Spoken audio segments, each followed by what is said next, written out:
Welcome, seekers of the unknown, to our deep dive into the world of mystical occultism.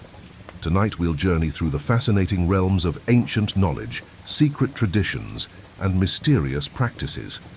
This video is designed to intrigue your mind and soothe your spirit, perfect for falling asleep to or for a relaxed evening of exploration. We'll start with concepts you might have heard of before, and as we go deeper, we'll uncover more obscure and mysterious aspects of the occult. So, settle in, get comfortable, and let's begin our descent into the arcane. As we begin our journey into the world of occultism, let's start with one of the most well-known and ancient practices, astrology. Imagine looking up at the night sky, the stars twinkling like distant diamonds. For thousands of years, humans have gazed at these celestial bodies, seeking meaning and guidance in their movements. Astrology is the study of how these celestial bodies, the sun, moon, planets, and stars, influence our lives here on Earth. It's a practice that has captivated humanity for millennia, shaping cultures, guiding decisions, and offering insight into the human experience. Let's travel back in time to the origins of astrology. Our journey begins in ancient Babylon, over 4,000 years ago. The Babylonians were skilled astronomers and mathematicians. They meticulously observed the night sky, tracking the movements of celestial bodies. It was here that the foundations of Western astrology were laid. As we move through history, we see astrology's influence spreading. In ancient Egypt, it became entwined with their religion and governance. The Greeks embraced it, with philosophers like Plato and Aristotle discussing its merits. In the Middle Ages, European royalty kept court astrologers to guide their decisions. Fast forward to today, and astrology's popularity persists. You might find horoscopes in your daily newspaper or astrology apps on your smartphone. It's a practice that has adapted to the modern world while maintaining its ancient roots. Now, let's explore the core of astrological practice, the zodiac. Imagine a belt in the sky, divided into 12 equal parts. Each part is associated with a constellation, giving us the 12 signs of the zodiac. These signs are more than just symbols. They're divided into 4 elements: fire, earth, air, and water. Picture Aries, Leo, and Sagittarius as flickering flames, passionate and energetic. Taurus, Virgo, and Capricorn are like the steady earth beneath our feet, grounded and practical. Gemini, Libra, and Aquarius float like a gentle breeze, intellectual and communicative. Cancer, Scorpio, and Pisces flow like water, emotional and intuitive. But the zodiac is just one part of the astrological tapestry. The planets, each named after Roman deities, play crucial roles. The sun represents our core self, while the moon reflects our emotions. Mercury governs communication, Venus rules love and beauty, and Mars embodies passion and drive. Jupiter brings growth and expansion, Saturn teaches life lessons, Uranus sparks change, Neptune dreams, and Pluto transforms. As we delve deeper, we see how astrology intersects with other occult traditions. It's often used alongside tarot readings, providing additional context to the cards. In ceremonial magic, astrological timing can be crucial for rituals. Even in modern psychological practices, some therapists use astrological archetypes to help patients understand themselves better. However, astrology isn't without its critics. Skeptics argue that there's no scientific evidence to support astrological claims. They point out that the positions of celestial bodies at our birth can't possibly influence our personalities or futures. Scientists often dismiss astrology as pseudoscience, citing the lack of empirical evidence and the failure of astrological predictions in controlled studies. On the other hand, supporters of astrology argue that it's a symbolic language, a tool for self-reflection and understanding. They say it's not about predicting the future, but about gaining insight into our potential and challenges. Many find comfort and guidance in astrological readings, using them as a framework to navigate life's complexities. The debate between critics and supporters continues, with passionate arguments on both sides. It's a conversation that touches on questions of science, belief, and the human need for meaning. As we journey deeper into the realm of occultism, let's turn our attention inward to explore the fascinating world of meditation and altered states of consciousness. Close your eyes, if you haven't already, and take a deep, soothing breath. Feel the gentle rise and fall of your chest. This simple act of mindful breathing is the gateway to profound states of awareness. Meditation, at its core, is a practice for training attention and awareness. Imagine your mind as a clear, calm lake. Thoughts may come like ripples on the surface, but through meditation, you learn to observe these ripples without being carried away by them. It's a practice as ancient as humanity itself, found in cultures across the globe. There are many paths to climb this mountain of mindfulness. Let's explore a few. Picture yourself sitting comfortably, focusing solely on your breath. This is mindfulness meditation, a practice of present moment awareness. Now imagine a phrase or mantra, repeating it gently in your mind. This is the essence of transcendental meditation, using sound to transcend ordinary thinking. Next, envision spreading warmth and kindness to all beings, starting with yourself and expanding outward. This is loving kindness meditation, a practice that cultivates compassion and connection. Each of these techniques offers a unique approach to stilling the mind and opening the heart. In the realm of occultism and spiritual practices, meditation plays a crucial role. It's often seen as a tool for accessing higher realms of consciousness, communicating with spiritual entities, or unveiling hidden truths. Many magical traditions incorporate meditation as a fundamental practice, using it to develop concentration, visualization skills, and spiritual insight. As we delve deeper into our practice, we may encounter altered states of consciousness. These are conditions where one's mental state feels markedly different from ordinary waking consciousness. It's like stepping through a doorway into a new realm of perception. Altered states can be achieved through various means. Deep meditation, rhythmic drumming, dance, fasting, or the use of psychoactive substances have all been used by different cultures to induce these states. In these altered states, some report mystical experiences, profound insights, or a sense of unity with the universe. But what's happening in the brain during meditation and altered states? Neuroscience has begun to unravel this mystery. Studies show that long-term meditators have increased gray matter in areas associated with attention and emotional regulation. During deep meditation, brainwave patterns shift, often showing increased alpha and theta waves associated with relaxation and creativity. In altered states, brain scans reveal fascinating changes.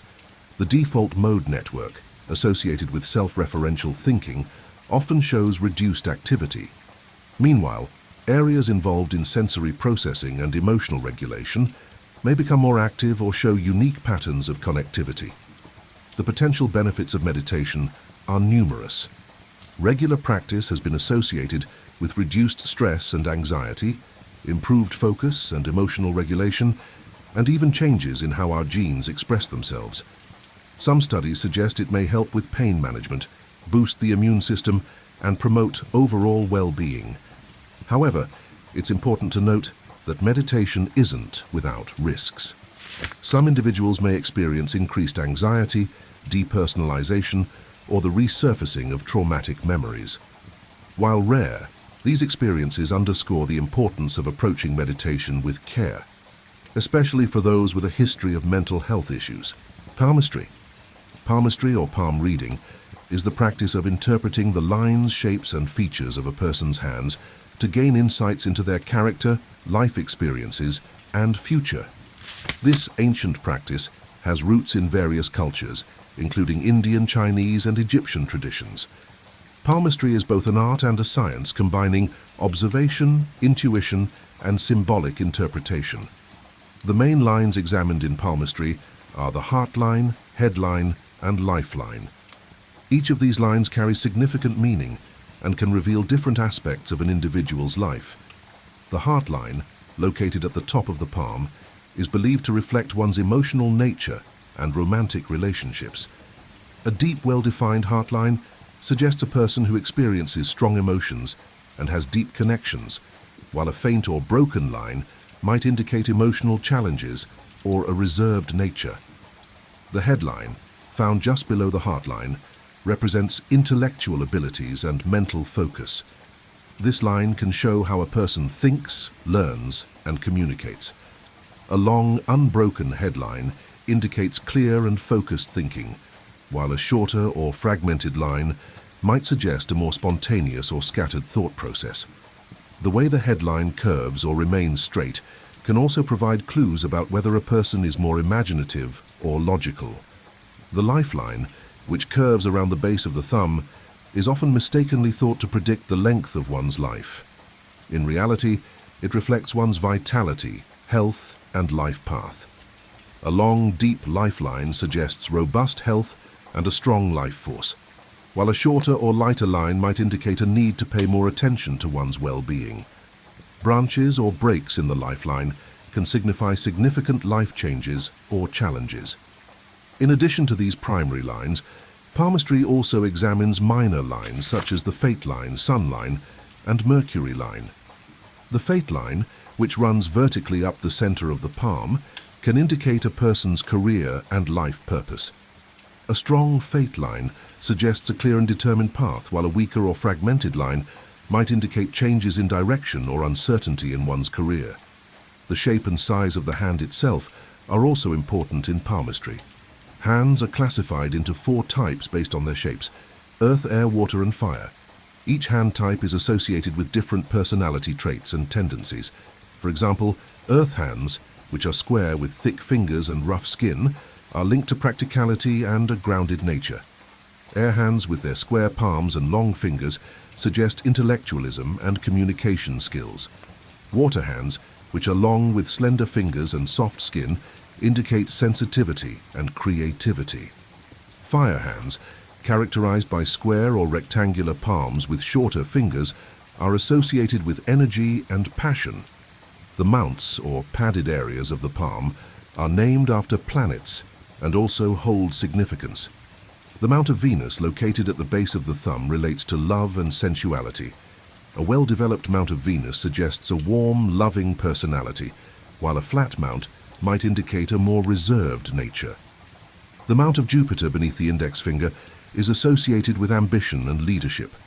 The Mount of Saturn beneath the middle finger reflects discipline and responsibility. The Mount of Apollo beneath the ring finger is linked to creativity and self-expression, while the Mount of Mercury beneath the little finger relates to communication and wit. Palmistry also considers the texture of the skin, the flexibility of the fingers, and the length of the nails. Each of these features adds another layer of depth to the reading, providing more nuanced insights into a person's character and life path. Palmistry has been used for centuries as a tool for self-discovery and guidance. It's a fascinating blend of art, intuition, and ancient wisdom.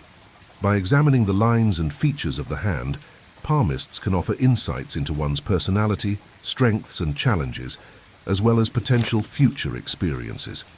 Whether used as a serious practice or a fun activity, palmistry continues to intrigue and inspire people around the world. Alchemy. At its core, alchemy is the art of transmutation, the transformation of one substance into another. The most famous alchemical pursuit was the transformation of base metals, like lead, into gold. But alchemy's ambitions reached far beyond mere material wealth. It sought nothing less than the transformation of the human soul itself. Let's embark on a journey through time to explore the rich history of alchemy. Our story begins in ancient Egypt, where the art of chemia, the precursor to alchemy, was born, and the Egyptians were master metallurgists, their skills in working with gold seen as a divine gift. As we move forward in time, we see alchemy spreading to ancient Greece, where it merged with philosophical ideas about the nature of reality. Our journey takes us next to the Islamic Golden Age, where scholars like Jabir ibn Hayyan made significant advances in practical chemistry while pursuing alchemical goals. From there, alchemy traveled to medieval Europe, where it flourished in the shadowy realm between science and mysticism. As we explore the alchemical tradition, certain key concepts emerge. Picture the philosopher's stone. Not a stone at all, but a legendary substance capable of turning base metals into gold and granting immortality. Imagine the four classical elements: earth, air, fire, and water, which alchemists believed formed the building blocks of all matter. In our alchemical journey, we encounter fascinating figures. Picture Paracelsus, the Renaissance physician who revolutionized medicine with his alchemical approach. Envision Nicolas Flamel, the French scribe said to have discovered the secret of the philosopher's stone. These alchemists and many others pushed the boundaries of knowledge in their quest for ultimate wisdom. But alchemy was never solely about material transformation. As we look deeper, we discover the concept of spiritual alchemy, the idea that the alchemical process mirrored the transformation of the human soul. Just as base metals could be purified into gold, so too could the human spirit be refined and elevated. In this light, alchemical symbols take on new meaning. The fusion of opposites, sun and moon, king and queen, represents the integration of different aspects of the psyche. The stages of the alchemical process, nigredo, blackening, albedo, whitening, and rubedo, reddening, become metaphors for stages of spiritual growth. As we move into modern times, we see alchemy's influence persisting in unexpected ways. In the realm of science, alchemy laid the groundwork for modern chemistry.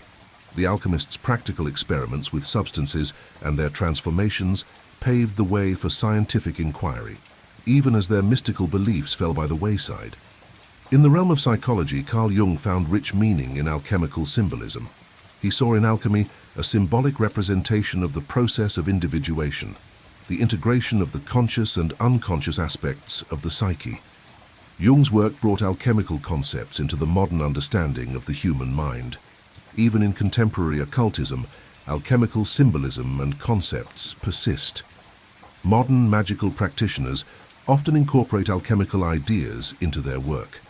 The concept of personal transformation, the use of elemental symbolism, and the idea of uniting opposites all find their place in various magical traditions.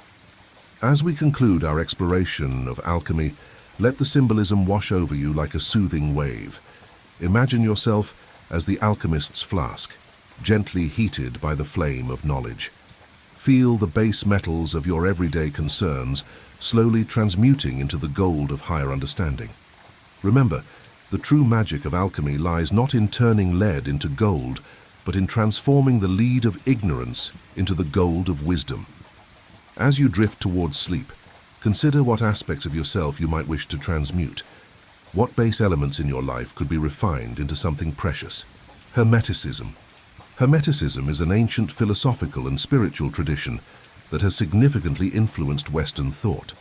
It combines ideas from ancient Egyptian wisdom, Greek philosophy, and early Jewish and Christian teachings. Let's explore this fascinating system of beliefs and its impact on various fields of study. At the center of Hermeticism is the figure of Hermes Trismegistus, whose name means Hermes the thrice greatest. This legendary figure is a combination of the Egyptian god Thoth and the Greek god Hermes, both associated with wisdom and writing. While historians don't believe Hermes Trismegistus was a real person, the teachings attributed to him have been influential for centuries. One of the most famous Hermetic texts is the Emerald Tablet. This short document contains the well-known phrase, "As above, so below, as below, so above." This idea suggests that there's a connection between the cosmic and earthly realms, between the universe at large and our individual experiences. Hermeticism is built on 7 main principles. 1. Mentalism. This principle states that all is mind. It suggests that the universe is mental in nature, similar to some interpretations of quantum physics today. 2. Correspondence. This is the as above, so below principle, proposing that there are parallels between different levels of existence. 3. Vibration. This principle states that everything is in motion, from atoms to planets. 4. Polarity. This idea suggests that opposites are actually 2 extremes of the same thing, just like hot and cold are both degrees of temperature. 5. Rhythm. This principle recognizes that everything has cycles, like the seasons or economic patterns. 6. Cause and effect. This is similar to the scientific understanding of causality, stating that every action has a reaction. 7. Gender. This principle isn't about biological sex, but rather suggests that everything has both active and receptive aspects, similar to the concept of yin and yang in Chinese philosophy. These principles have influenced various fields of study. For example, the idea of correspondence has been important in astronomy, where scientists look for patterns that occur at both galactic and subatomic scales. The principle of vibration aligns with our understanding of physics, where we now know that all matter is composed of vibrating particles. Hermeticism has also had an impact on psychology. Carl Jung, a famous psychologist, was interested in Hermetic ideas. He saw parallels between the Hermetic concept of uniting opposites and his own theories about integrating different aspects of the psyche. In literature and art, Hermetic concepts have inspired many works. Writers like William Blake and W.B. Yeats incorporated Hermetic ideas into their poetry. In visual art, Hermetic symbolism can be found in Renaissance paintings and modern abstract works alike. Today, people continue to study Hermeticism for various reasons. Some are interested in its historical significance and its influence on Western thought. Others find its principles useful for personal reflection and understanding the world around them. Academic fields like Renaissance studies and the history of science often include examinations of Hermetic texts and their impact. As you think about these Hermetic principles, consider how they might relate to your own experiences. How do you see cycles or rhythms in your life? How might the idea of polarity help you understand conflicts or disagreements? These kinds of reflections can provide interesting perspectives on everyday experiences. Hermeticism offers a unique lens through which to view the world, blending ancient wisdom with ideas that still resonate today. Whether you're interested in history, philosophy, or simply enjoy exploring different ways of thinking, Hermeticism provides a rich field for contemplation and study. Kaballa. Kabbalah, the mystical tradition within Judaism, offers a profound and intricate system for understanding the nature of existence and our relationship with the divine. At its core, Kabbalah teaches that the universe is a manifestation of God's creative power, expressed through 10 emanations known as Sephirot. These Sephirot are not merely abstract concepts, but dynamic forces that practitioners seek to engage with through study, meditation, and ritual practice. The study of Kabbalah often begins with the Sefer Yetzirah, or Book of Formation, an ancient text that outlines the mystical significance of the Hebrew alphabet and numbers. Kabbalists believe that the 22 letters of the Hebrew alphabet are not just symbols for communication, but channels of divine energy. For example, the letter Aleph, the first letter of the alphabet, is said to represent the oneness of God and the beginning of all creation. Practitioners might meditate on the shape of Aleph, visualizing it as a channel connecting heaven and earth. Another fundamental text is the Zohar, a mystical commentary on the Torah. The Zohar introduces complex ideas about the nature of God and the universe. One key concept is that of the Ein Sof, the infinite, unknowable aspect of God, which emanates through the Sephirot to create and sustain the universe. The Zohar describes this process using vivid, often erotic imagery. For instance, it likens the interaction between the Sephirot of Tifereh, beauty, and Malkut, kingdom, to a cosmic marriage, symbolizing the union of masculine and feminine divine energies. Practical Kabbalah involves specific techniques for spiritual advancement. One such practice is gematria, a system of assigning numerical values to Hebrew letters to uncover hidden meanings in sacred texts. For example, the Hebrew word for life, chai, has a numerical value of 18, which is why donations in Jewish tradition are often given in multiples of 18. Kabbalists might use gematria to find connections between seemingly unrelated concepts or to derive deeper meanings from biblical verses. Another important practice is the use of divine names in meditation and prayer. The Tetragrammaton, the four-letter name of God, is considered particularly powerful. Some Kabbalists engage in a practice called unifications, where they mentally combine different divine names to affect spiritual realms. For instance, Combining the tetragrammaton with the name Adonai is believed to unite the Sephirot of Tiferet and Malkut, bringing divine blessing into the world. Kabbalah also includes elaborate visualizations. One common practice involves imagining oneself ascending through the four worlds of creation: Asiya, the physical world; Yetzirah, the world of formation; Beriah, the world of creation; and Atzilut, the world of emanation. At each level, the practitioner might visualize themselves surrounded by angels, divine light, or Hebrew letters, gradually approaching closer union with the divine. The concept of tikkun, or repair, is central to Kabbalistic thought and practice. Kabbalists believe that human actions can have cosmic significance, either reinforcing or repairing the divine order. This idea is exemplified in the practice of kavanot, or mystical intentions, during prayer and ritual observance. In recent decades, Kabbalah has gained popularity beyond traditional Jewish circles. Various schools and organizations offer Kabbalistic teachings to a wider audience, sometimes blending them with New Age spirituality or self-help philosophies. This popularization has led to both increased interest and controversy within Jewish communities, raising questions about the nature of authentic Kabbalistic practice and the potential for misunderstanding or misappropriation of these ancient teachings. Today, people study Kabbalah for various reasons. Some are drawn to its rich symbolism and complex theological ideas. Others find its teachings on personal growth and spiritual development valuable for navigating modern life. Scholars continue to explore Kabbalah's historical development and its influence on Jewish and Western thought, uncovering new insights and interpretations.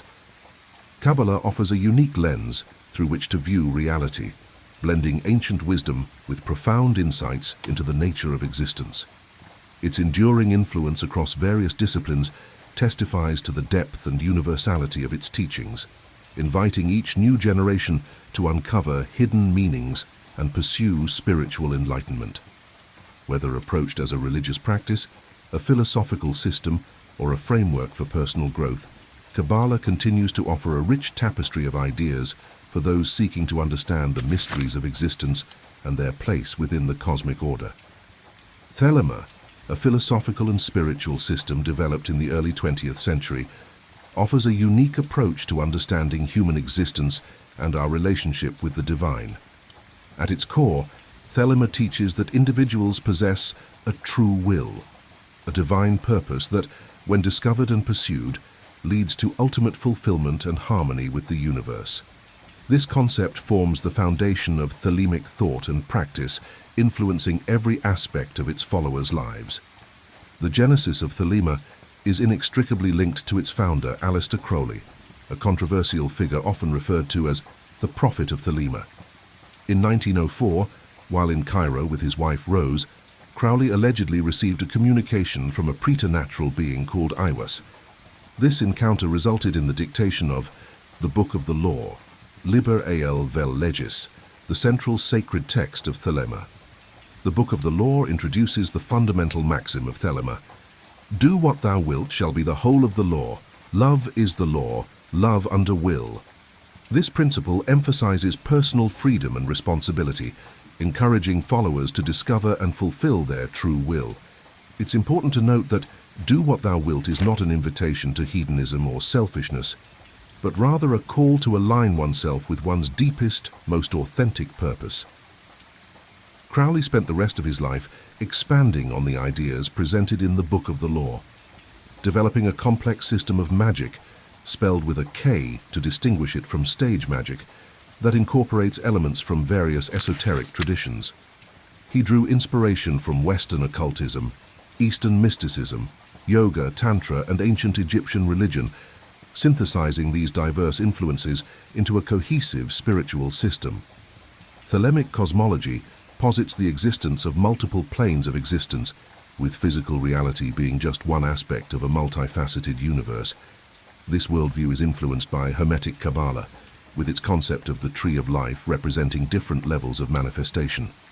Thelemites often work with these different planes through ritual and meditation, seeking to understand and influence reality at various levels.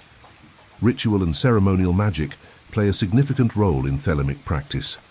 Crowley developed and adapted numerous rituals, including the Gnostic Mass, which serves as a central ceremony in many Thelemic communities. Other important practices include yoga, meditation and lovemaking, and the use of entheogens for spiritual exploration. These practices are often aimed at achieving knowledge and conversation of the holy guardian angel, a concept similar to finding one's higher self or true purpose. The system of magic developed by Crowley is elaborate and draws on various traditions. It includes the use of sigils, talismans, invocations, and complex ritual workings. Crowley's book, Magic in Theory and Practice, outlines many of these techniques and their underlying philosophy. Central to this system is the idea that magic is a means of causing change in accordance with will, aligning the practitioner with their true will and the forces of the universe. Thelema also has its own ethical system, outlined in part in Crowley's essay Duty. This system emphasizes personal responsibility, the importance of discovering and manifesting one's true will, and the principle of non-interference with the wills of others. Thelemites are encouraged to develop their own moral code based on these principles, rather than adhering to preset rules. The influence of Thelema extends far beyond its immediate followers. It has significantly impacted various occult and New Age movements, as well as popular culture. The idea of discovering one's true will resonates with modern concepts of self-actualization and personal growth. Thelemic ideas have influenced fields as diverse as literature, music, art, and even some schools of psychotherapy. Today, Thelema is practiced and studied in various forms. Organizations like Ordo Templi Orientis, OTO, and AA, both of which Crowley was involved with, continue to propagate Thelemic teachings. These organizations offer structured systems of study and initiation for those wishing to delve deeply into Thelemic practice. Thelema's emphasis on individual will and cosmic law continues to attract those seeking a spiritual path that honors personal autonomy while acknowledging a greater universal order. Its complex symbolism, ritual practices, and philosophical depth offer a rich field of exploration for those drawn to esoteric wisdom and the mysteries of existence. Critics of Thelema often point to Crowley's controversial lifestyle and some of the more provocative aspects of Thelemic writings. However, supporters argue that these elements must be understood within their historical and symbolic context, and that the core principles of Thelema offer a valuable framework for personal and spiritual development. Chaos magic, a postmodern magical practice that emerged in the late 20th century, offers a radical and eclectic approach to spiritual and magical work. At its core, chaos magic emphasizes the power of belief itself as a tool for creating change in the practitioner's reality. This system is founded on the principle that belief is a choice, and that by consciously adopting and discarding beliefs, one can manipulate both their inner and outer worlds. The origins of chaos magic can be traced to the works of Austin Osman Spare, an English artist and occultist active in the early 20th century. Spare developed techniques such as sigilization, a method of encoding desires into abstract symbols, which became foundational to chaos magic. However, it was not until the 1970s that chaos magic truly began to take shape as a distinct magical current. Peter J. Carroll and Ray Sherwin are often credited as the primary architects of chaos magic. Carroll's book Liber Null, 1978, and Sherwin's The Book of Results, 1978, laid out many of the core principles and techniques that would come to define the practice. These works emphasized pragmatism, experimentation, and results over dogma or tradition. One of the central tenets of chaos magic is the concept of nothing is true, everything is permitted, a phrase borrowed from Hassan-e Saba via William S. Burroughs. This idea encourages practitioners to treat all belief systems, magical or otherwise, as potentially useful tools rather than absolute truths. Chaos magicians often adopt a paradigm-shifting approach, moving between different belief systems or magical models as needed for specific workings. Chaos magic techniques are diverse and often highly individualized. Sigilization remains a core practice, involving the creation of a symbolic representation of a desired outcome, which is then charged through various means, such as meditation, ecstatic states, or deliberate forgetting. Other common techniques include servitor creation, the manifestation of thought forms to perform specific tasks, Gnostic states, altered states of consciousness used for magical work, and results magic, focusing on practical, measurable outcomes. The influence of chaos magic extends beyond magical circles. Its emphasis on the malleability of belief and reality has resonated with various subcultures, from cyberpunk to modern art movements. The idea that individuals can shape their own reality through focused intention has parallels with certain psychological and self-help approaches. Today, chaos magic continues to evolve, with practitioners adapting its principles to contemporary contexts. The rise of the internet and social media has provided new platforms for magical work, with some chaos magicians exploring concepts like meme magic or using digital spaces for ritual purposes.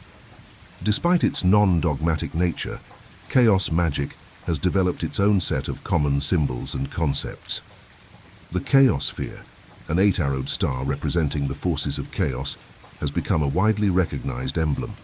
The colors of Octarine, a fictional color from Terry Pratchett's Discworld series, and ultraviolet are often associated with chaos magic. Critics of chaos magic sometimes argue that its eclectic approach can lead to a lack of depth or respect for traditional practices. However, proponents counter that this flexibility allows for a more personalized and effective magical practice, unencumbered by outdated or irrelevant beliefs. As chaos magic moves into its 5th decade, it continues to attract those drawn to its emphasis on individual experimentation, practical results, and the power of belief.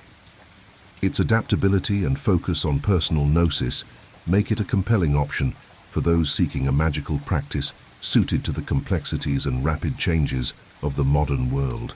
Chaos magic's roots can also be linked to the broader cultural movements of the 20th century, particularly the countercultural and avant-garde movements that questioned established norms and embraced alternative perspectives. The Dada and Surrealist art movements, with their emphasis on breaking down traditional forms and exploring the subconscious, share a certain kinship with chaos magic's ethos of fluidity and innovation.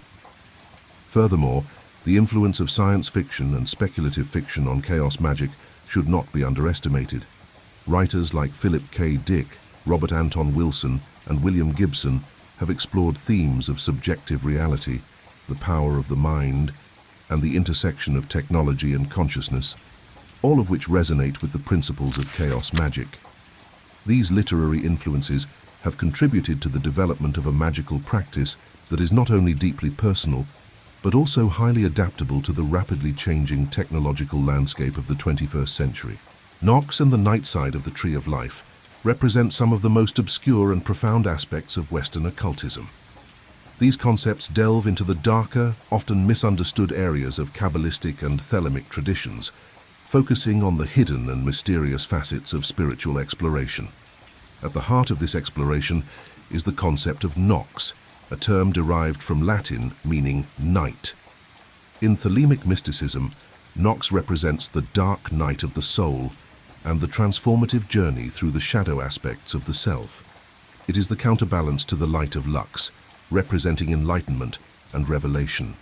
Nox symbolizes the deep, introspective process of confronting and integrating one's inner darkness to achieve true spiritual illumination. The night side of the Tree of Life, also known as the Qliphoth, offers a parallel and shadowy counterpart to the well-known Sephirothic Tree of Life in Kaballa.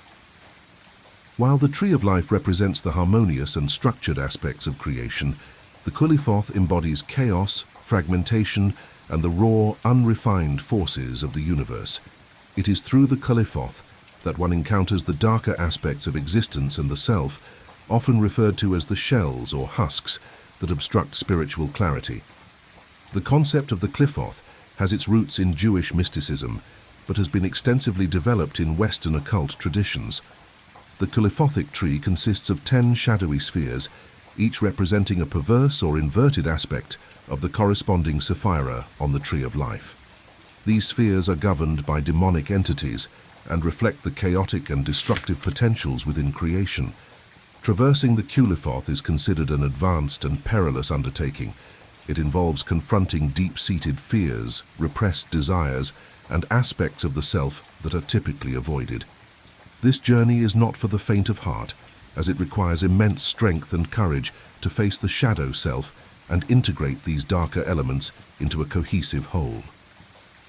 In Thelema, the journey through Nox is often associated with the quest for the knowledge and conversation of the holy guardian angel. This profound spiritual goal involves confronting and embracing one's shadow to attain a higher state of spiritual awareness and alignment with one's true will. Thelemic rituals often incorporate the symbolism of Nox to facilitate deep introspection and transformation. The Star Ruby ritual, for instance, involves invoking the energies of Nox to purify and protect the practitioner. Through these rituals, Thelemites seek to balance the light of Lux with the transformative darkness of Nox. The journey through Nox and the night side of the Tree of Life is a metaphor for the inner alchemical process of turning lead into gold. It requires the practitioner to confront their inner demons, acknowledge their shadow aspects, and ultimately integrate these elements to achieve a higher state of being. This process is often seen as a necessary step toward attaining true enlightenment and spiritual mastery. The significance of Nox and the Qlifoth extends beyond individual transformation. These concepts also offer a broader understanding of the universe and the interplay between order and chaos. They suggest that true wisdom and spiritual power come not from avoiding the darkness, but from embracing and understanding it. In contemporary occult practice, the exploration of Nox and the night side of the Tree of Life continues to inspire and challenge seekers. Modern practitioners delve into these concepts through various means, including ritual work, meditation, and study of esoteric texts. The enduring appeal of these ideas lies in their promise of profound personal transformation and spiritual insight. As you contemplate the ideas of Nox and the Qlifoth, consider how they might relate to your own spiritual journey. How do you confront and integrate your shadow aspects? What insights can you gain from exploring the darker facets of your existence? Reflecting on these questions can provide a richer perspective on the nature of spiritual growth and the quest for enlightenment. Whether you are drawn to these concepts through the traditions of Thelema, Kaballa, or your own personal explorations, the journey through Nox and the Qlifoth remains a profound and transformative experience. Their enduring influence across various occult traditions testifies to the depth and universality of their teachings, inviting each new generation to rediscover and reinterpret their ancient wisdom.